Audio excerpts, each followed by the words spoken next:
Antes de começar o vídeo, deixe seu like e se inscreve no canal. Assim você me ajudará a fazer mais vídeos para vocês e depois que assistir, comente o que você achou. O convite misterioso. Existem convites que jamais deveriam ser aceitos. Lucas aprendeu isso da pior forma. Naquela tarde cinzenta, a chuva fina escorria pelas ruas da pequena cidade de Vale das Sombras. Lucas, um jovem comum, de pouco mais de 20 anos, caminhava distraído quando notou algo estranho em sua caixa de correio. Entre contas e panfletos havia um envelope envelhecido, amarelado, fechado com cera vermelha. Não havia remetente, apenas seu nome escrito à mão, em uma caligrafia antiga, quase perturbadora. Curioso, ele abriu o envelope ali mesmo, sob a garoa. Dentro, uma única folha de papel. Venha passar o fim de semana na antiga casa da colina. Segredos o aguardam. Nenhuma assinatura, nenhum detalhe, apenas aquela frase. Lucas sentiu um arrepio na espinha. Ele sempre ouvira falar da Casa da Colina, uma construção imponente, abandonada havia décadas, que despertava medo e curiosidade nos moradores da cidade. Muitos diziam que era amaldiçoada, outros que ninguém jamais conseguia passar uma noite inteira dentro dela. Mas para Lucas, aquilo parecia um desafio. Na manhã seguinte, sob um céu carregado, ele tomou coragem e subiu a longa estrada de terra que levava até a colina. O ar parecia cada vez mais pesado à medida que se aproximava. O vento soprava com força, trazendo um som estranho, como se vozes fossem carregadas junto às rajadas. E então ele viu a casa. A estrutura imensa se erguia diante dele, coberta por eras e musgo.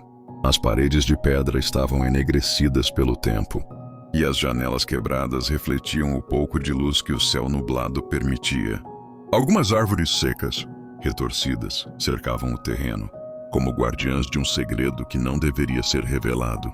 Lucas parou diante do portão de ferro que rangeu sozinho ao se mover com o vento. Ele respirou fundo, tentando controlar a ansiedade, mas teve a estranha sensação de que a casa o observava. Era como se cada fresta, cada janela, escondesse olhos invisíveis que o acompanhavam em silêncio. Com passos hesitantes, ele atravessou o jardim tomado pelo mato alto. O som de seus pés esmagando a grama úmida parecia ecoar alto demais no silêncio mórbido. A porta principal estava entreaberta. Ao empurrá-la, um rangido profundo se espalhou pelo interior, como se a própria casa despertasse de um sono antigo. O corredor principal estava mergulhado na penumbra. O cheiro de madeira úmida e poeira impregnava o ar. Quadros antigos de pessoas desconhecidas decoravam as paredes, e a cada passo que Lucas dava, sentia que os olhos pintados nas telas o seguiam. Ele tentou se convencer de que era apenas impressão, mas o arrepio em sua nuca dizia o contrário. O vento atravessava as frestas das janelas quebradas, produzindo sussurros baixos, quase como palavras ininteligíveis. Lucas apertou os punhos tentando conter o medo e repetiu mentalmente que tudo aquilo não passava de sugestão da sua mente. Mas bem no fundo algo dizia que aquela casa não estava vazia. Sons na noite. A noite sempre revela aquilo que a luz do dia insiste em esconder. Lucas tentou se acomodar em um dos cômodos do andar térreo. Havia trazido consigo uma lanterna, mas a luz fraca mal conseguia romper a escuridão sufocante do ambiente. O relógio marcava pouco depois da meia-noite quando o primeiro som o fez gelar. Um rangido lento e pesado, como se alguém caminhasse pelo corredor, ecoou do andar de cima. Ele prendeu a respiração. Estava sozinho, ou pelo menos deveria estar. Tentou ignorar, convencendo-se de que era apenas a madeira velha da casa cedendo ao vento. Mas então veio outro som, passos firmes compassados descendo as escadas. Cada batida fazia o chão vibrar sob seus pés. Lucas ergueu a lanterna em direção ao hall, mas não havia ninguém. Apenas a escuridão, densa e sufocante. De repente, uma porta próxima se fechou com violência, fazendo ecoar um estrondo pelo casarão. O coração de Lucas disparou. Ele correu até a porta e a empurrou, mas o cômodo estava vazio. O silêncio voltou, pesado. Até que bem atrás dele soou uma risada abafada. Lucas se virou rapidamente, mas não havia ninguém. Apenas as sombras dançando nas paredes, criadas pela luz instável da lanterna. Foi então que os sussurros começaram. Baixos, quase incompreensíveis, pareciam vir de todos os lados ao mesmo tempo. Ele não distinguia palavras, mas tinha a nítida sensação de que estavam falando dele, chamando seu nome. O ar ficou gelado. Sua respiração saía em nuvens brancas, como se tivesse entrado em uma câmara frigorífica. Tremendo, ele decidiu subir as escadas. Cada degrau rangia alto demais, e a escuridão parecia engoli-lo. No corredor do andar de cima, a atmosfera era ainda mais opressora. Quadros de antigos moradores pendiam tortos nas paredes. Lucas iluminou um deles e teve a impressão de que a expressão pintada havia mudado, como se os olhos o encarassem com desprezo. Ele continuou até o sótão. A porta estava entreaberta e um vento frio escapava dali. Ao empurrá-la, a lanterna iluminou móveis cobertos por lençóis brancos e caixas antigas. Foi então que ele viu uma sombra atravessando rapidamente o canto do cômodo. O jovem congelou. A sombra não poderia ser dele. Estava se movendo em direção contrária à luz.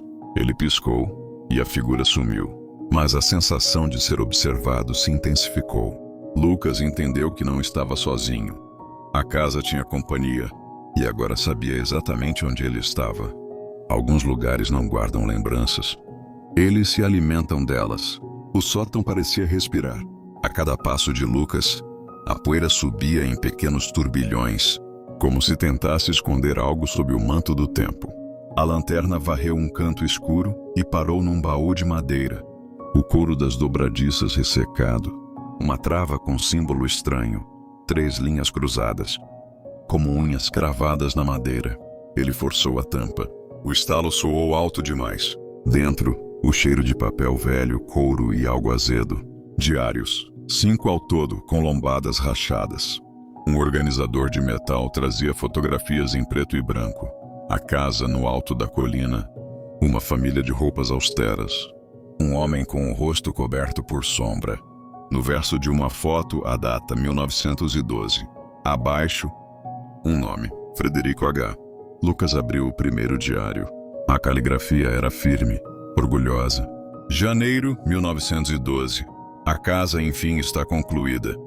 Dizem que o morro geme quando chove. Tolos. Aqui construirei futuro. Ele virou a página e um recorte de jornal caiu no chão. Criança desaparece nos arredores da colina. O texto curto terminava com um detalhe que gelou. Lucas.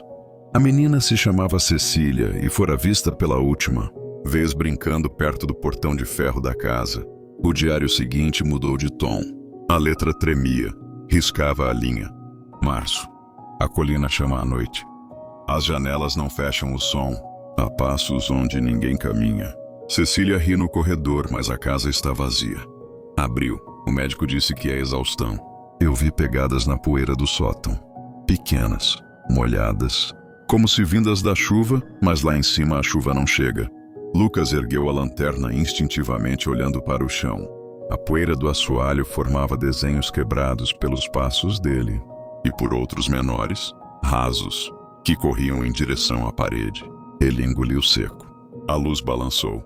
Algo bem sutil roçou sua nuca, um sopro frio infantil, quase uma risadinha engasgada. Ele não se virou. Em vez disso, continuou lendo. No terceiro diário, a casa mostrava os dentes. Julho. O capataz Augusto jurou ter visto gente entre as árvores de noite.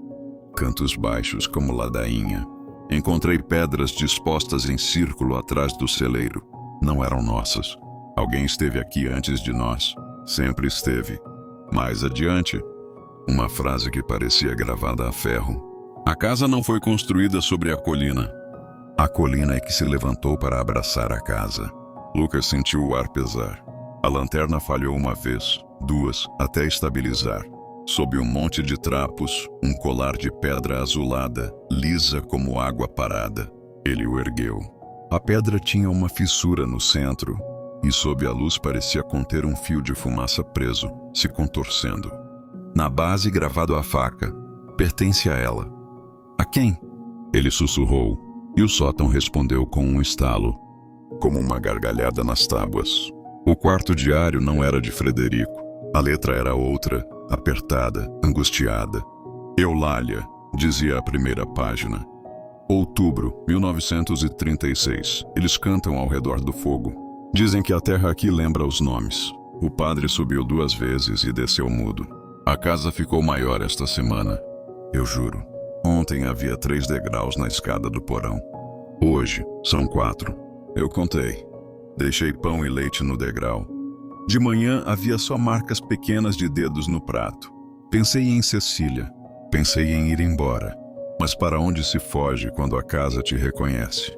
Lucas tentou não notar que ali no sótão havia uma escada estreita embutida num alçapão de serviço que ele juraria não ter visto ao entrar. A madeira rangia como coisa viva. Não agora. Ele manteve os olhos nas páginas. No fundo do baú, o último conjunto de folhas, amarradas com barbante, sem capa. 1978. Viemos por desafio.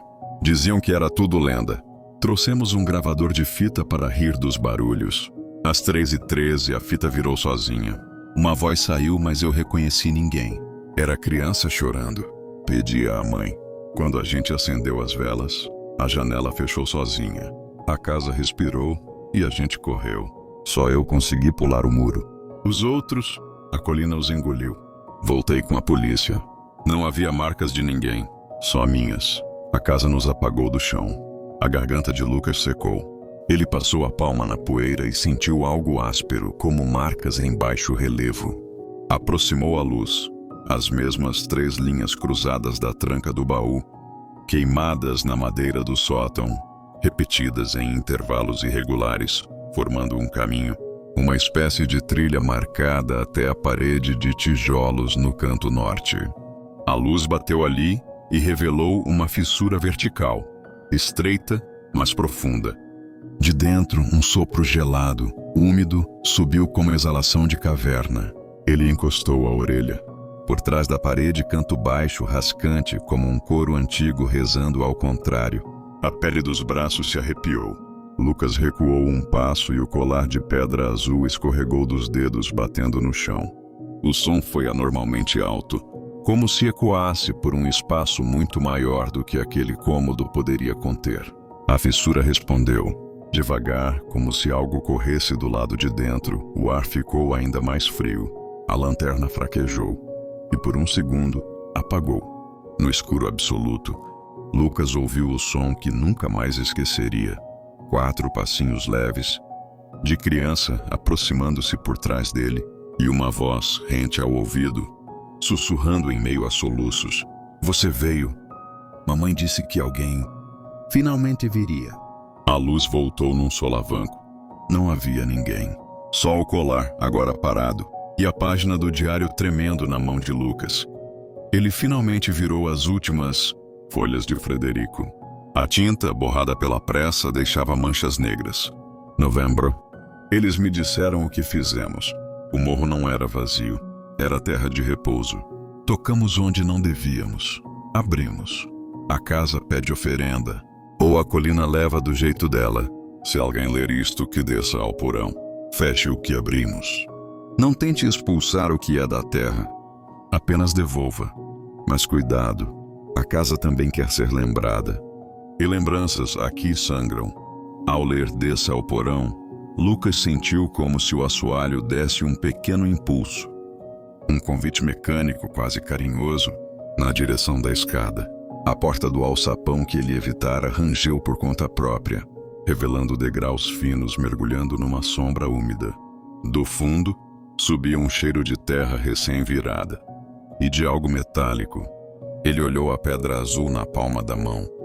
Não lembrava de tê-la apanhado de novo e percebeu que, dentro da fissura da pedra, a fumaça agora girava mais rápido, como se celebrasse sua decisão ainda não tomada.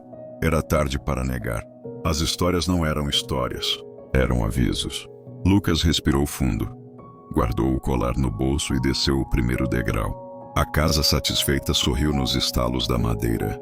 E lá embaixo o altar esperava. Luca caminhava pelos corredores úmidos e intermináveis do casarão. Cada passo que dava fazia ecoar um som estranho, como se as paredes tivessem vida própria. O cheiro de mofo misturado a ferro enferrujado invadia suas narinas. E ele tinha a sensação de que algo o observava de cada canto escuro. O convite misterioso, ainda guardado em seu bolso, parecia pulsar contra seu peito, como se tivesse vontade própria. Ele percebeu que, quanto mais se aprofundava na mansão, mais pesado o papel ficava, como se estivesse carregando um fardo invisível. As portas rangiam, os quadros o seguiam com os olhos e, no silêncio, vez ou outra, Luca jurava ouvir sussurros chamando seu nome. O medo já não era mais apenas psicológico, era físico. Seus braços estavam arrepiados. O coração batia em disparada. E a cada sombra que se movia, a vontade de fugir aumentava. Mas a mansão parecia prendê-lo. Sempre que tentava voltar, os corredores mudavam, levando-o para lugares que não reconhecia. Foi então que, em meio ao breu, Luca ouviu passos, não os dele. A respiração dele parou por um instante. Aproximou-se da escadaria central, tentando ver melhor. A porta principal, que antes parecia trancada, rangeu lentamente. E por ela entraram 3 figuras, jovens como ele. Eles carregavam lanternas nas mãos e olhavam para o casarão com o mesmo misto de fascínio e terror que ele sentira. Um deles disse em voz baixa: "Parece que não somos os únicos que receberam o convite." O coração de Luca gelou.